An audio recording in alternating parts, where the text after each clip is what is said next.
Welcome to Coffee Chat with Lezlee, Liljenberg, Kimberly Harper, and Chris might join us today. We don't know. She's crazy busy quoting business, closing business.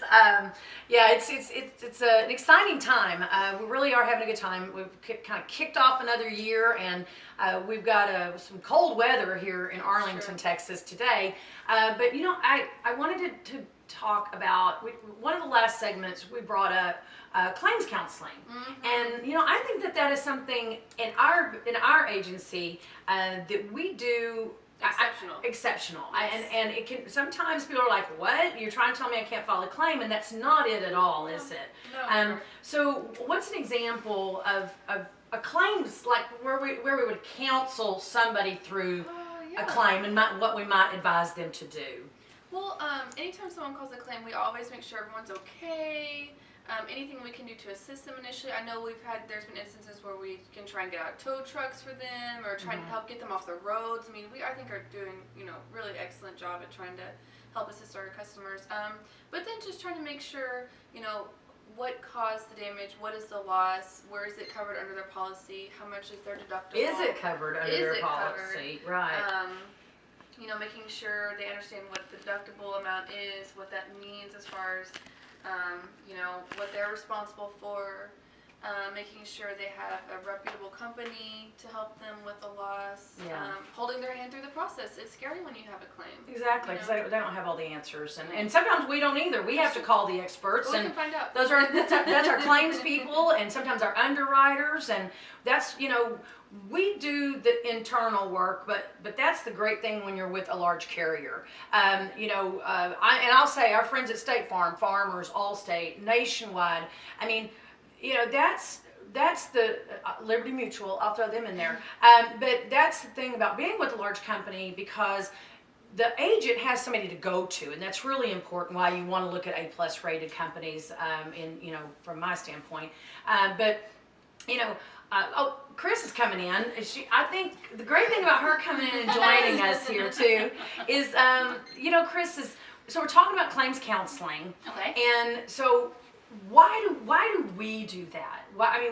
I started this 13 years ago. Amazingly, when I started the agency, nobody really did that. My thing was, I really could not stand seeing customers have zero paid out claims. Right. Oh my gosh.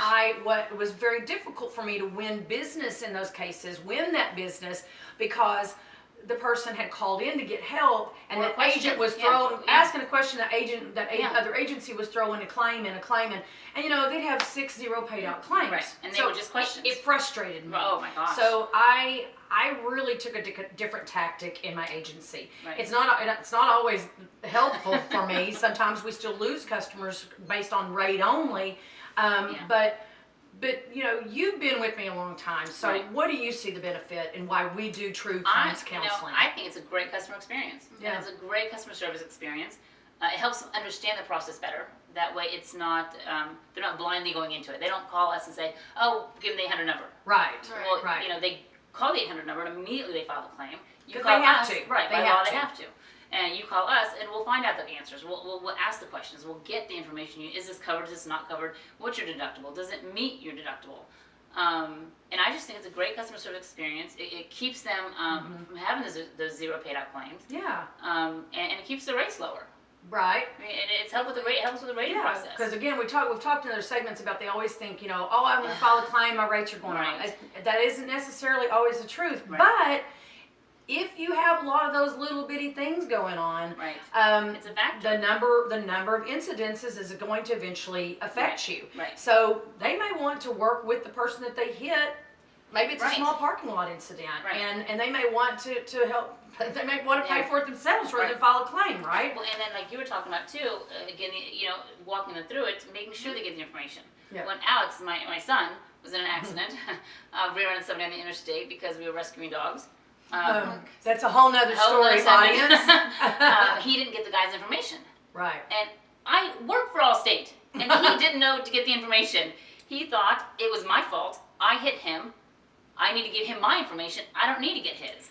always need to get. Right. Everybody For needs to exchange $700, information. I would have paid out of pocket. Yes. So I think it was Yeah. like $753. Yeah. And the guy was super nice to him. Driver's I mean, license, tags, the plates, and yeah. insurance information. We recommend Right. you get all of that because sadly enough, someone can hand you an insurance card and you get back to file the claim and they don't have insurance Right. after all. So so walking them through the experience. I mean, like, getting an estimate. Right. Getting an estimate. We're the biggest thing is if you're with an agent that will not claims counsel you, I recommend you get another agent. right, So because they should be helping you with that. absolutely. That's what an agent's All for. right, I gotta go. All right. Again, Bye. Sarah, thanks.